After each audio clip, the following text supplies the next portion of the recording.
Right, here's my second attempt at sharing this record with you on YouTube. This classic and very rare record, a Columbia record. It's Gray's Elegy, Part 1, spoken by Ion Swinley, who was a Shakespearean actor. I gave it to you previously on the HMV 109. Now I'm going to give it on the Portable, which is the HMV 102. It's a smaller model of the gramophones.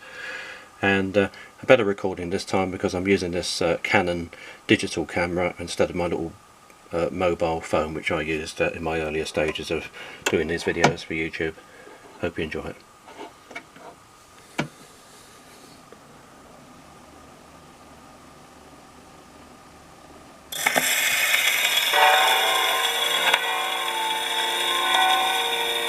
This is the Reverend Merton Clare, Vicar of Stoke Purchase. It is the hour of curfew.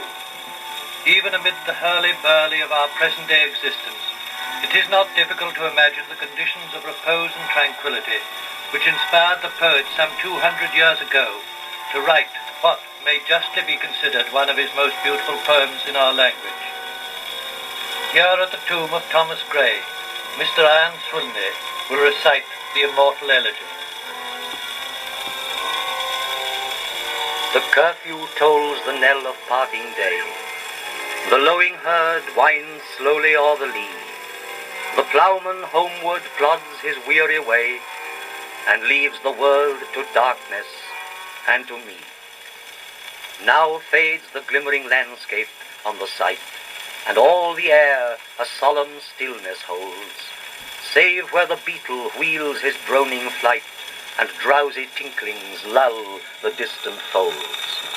Save that from yonder ivy-mantled tower the moping owl does to the moon complain of such as wandering near her secret bower molest her ancient solitary reign.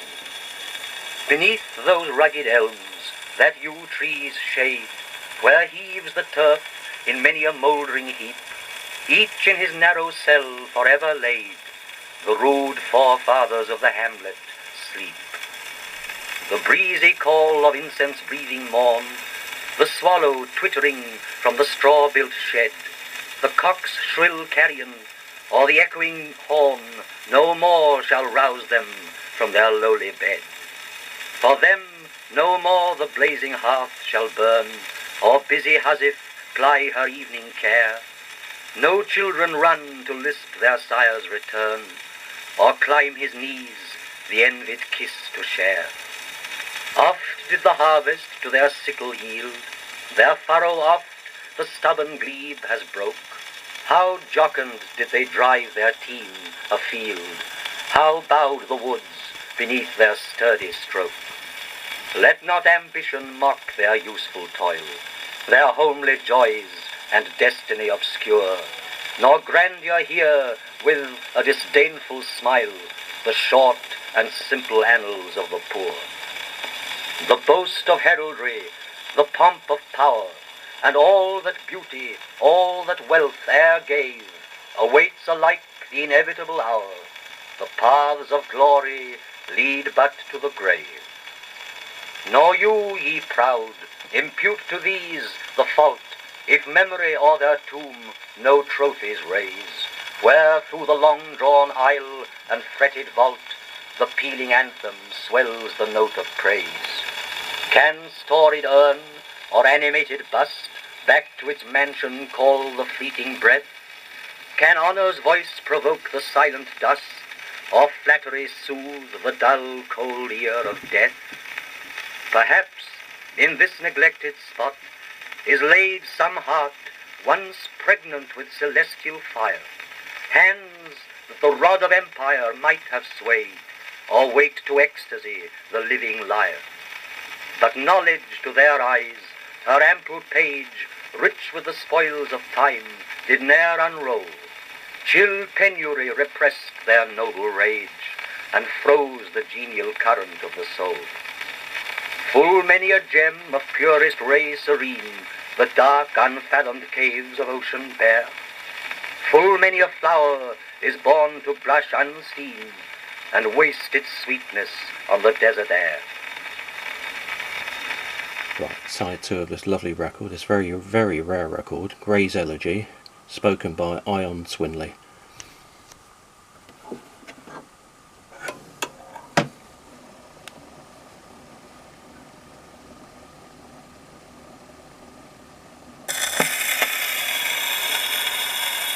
Some village Hampton, that with dauntless breast the little tyrant of his fields withstood, some mute inglorious Milton here may rest, some Cromwell guiltless of his country's blood.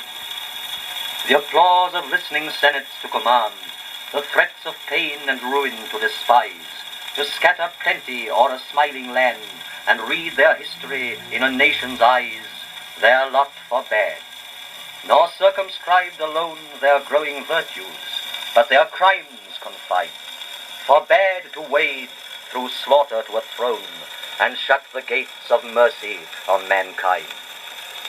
The struggling pangs of conscious truth to hide, to quench the blushes of ingenuous shame, or heap the shrine of luxury and pride with incense kindled at the muse's flame. Far from the madding crowd's ignoble strife, their sober wishes never learned to stray. Along the cool, sequestered vale of life, they kept the noiseless tenor of their way. Yet e'en these bones from insult to protect, some frail memorial still erected nigh, with uncouth rhymes and shapeless sculpture decked, implores the passing tribute of a sigh.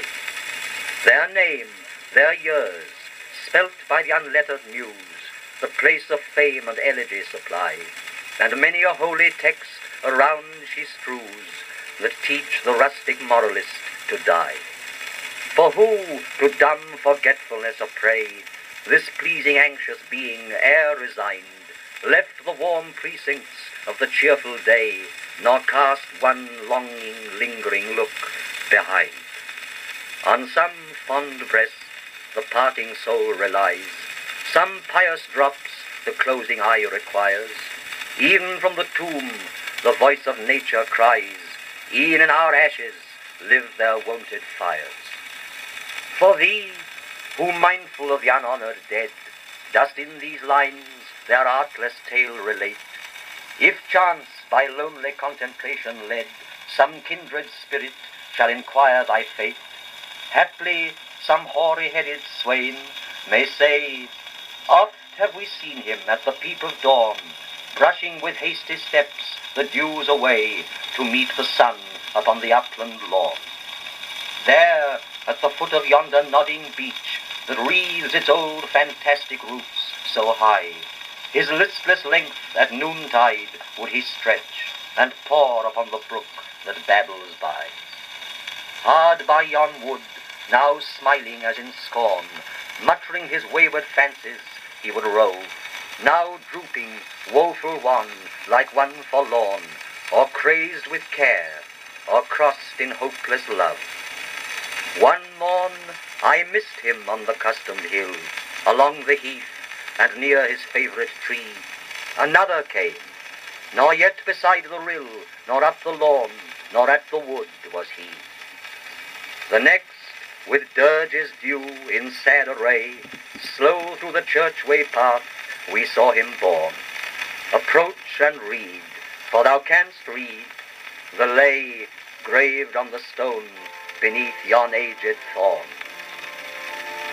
The epitaph. Here rests his head upon the lap of earth, a youth to fortune and to fame unknown. Fair science frowned not on his humble birth, and melancholy marked him for her own. Large was his bounty, and his soul sincere. Heaven did a recompense as largely send. He gave to misery all he had, a tear. He gained from heaven, 'twas all he wished, a friend. No farther seek his merits to disclose, or draw his frailties from their dread abode. There they alike in trembling hope repose, the bosom of his Father and his God.